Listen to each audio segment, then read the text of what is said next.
Happy holidays, everybody. It's Chartsky, and this is a quick video of what we did on November 29th, 2017. It was tough trading on the 29th. We got only a partial daily profit target. Sometimes that's the best you can do. The trade that I'm about to show is pretty fast. The explanation of the day is 2 or 3 times as long as the trade, but here it is as that trade was called and managed in the live trading room. See, we can get in and hold it, that is. Come on, let us in fall.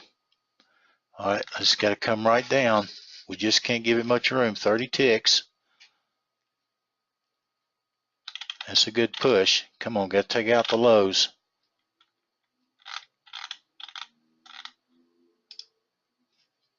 If it comes back up through us, we have to scratch right away. Well, wow, you talk about spikes. Man alive, at least we're back above water. And that's entirely by rules too. So we followed the rules. We did everything right.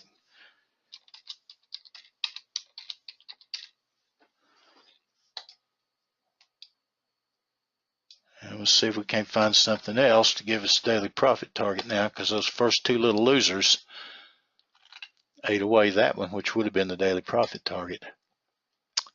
But we're going to keep plugging away. Let's see what else we can find. Okay, well, unfortunately, we couldn't find anything else. As you can see, on another really nice trend trade, we got front run and no fill in the NASDAQ. Wasn't anything in the other markets. Let's just talk about this trade for a minute, the one that we took 30 ticks on. The market was violently, hysterically whipping. Okay, it was headed down. This was a trend trade, but it was off of a really thin retracement.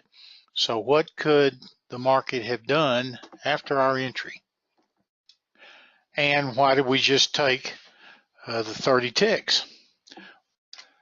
Well, the market could have continued down strongly like it did, but remember that we already had 2 small losers that we had taken. There had been no retracements on a pretty violent spike down, and there was follow through that we hadn't seen for a long time.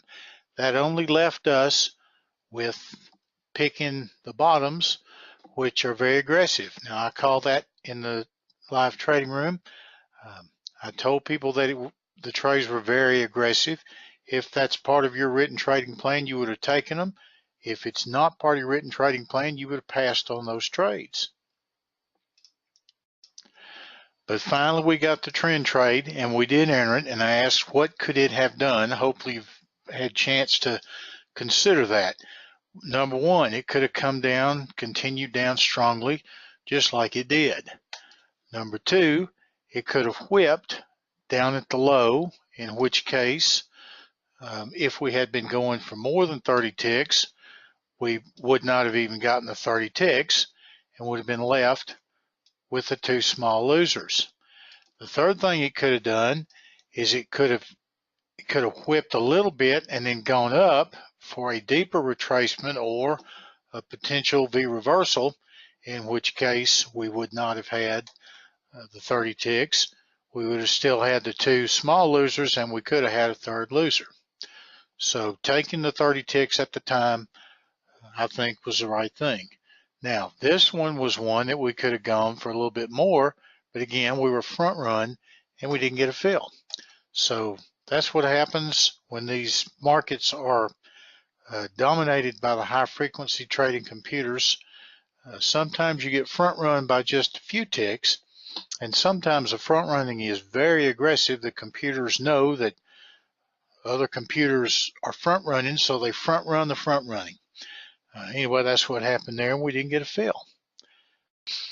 There wasn't much happening in gold after the $1,000 or so move down in the pre-market. It doesn't look like it, but it was a big move in the pre-market. There was a trade in the EuroFX that I missed, and that just leaves E-Mini S&P, which was very violently spiking.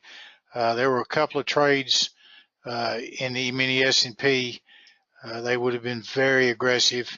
Could have been decent trades, but starting with actually all three of them that were counter trend trades to the strong move down. Again, no retracement. We had to try and pick the bottom, but starting with the two losers, getting back above water and not getting a fill, it was a morning we took a partial daily profit target, and that's the way it goes sometimes.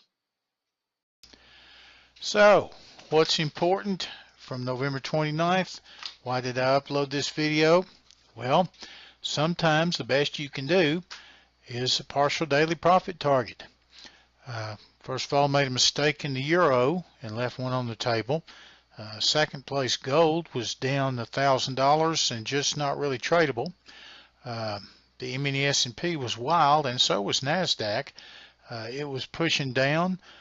No retracements. All we could do was try and take very aggressive counter trend trades until we finally got a trend trade that got us out of the hole, and then we got front run on the other trend trade, and there's nothing you can do about that. Sometimes the best you can do is to make a partial daily profit target or keep your losses small even if you have a losing day. Here is the CFTC disclaimer. It's very important, and I urge you to read it.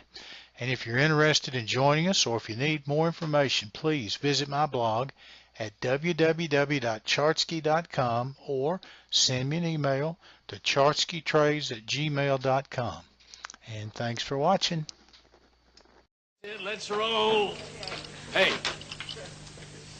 let's be careful on it.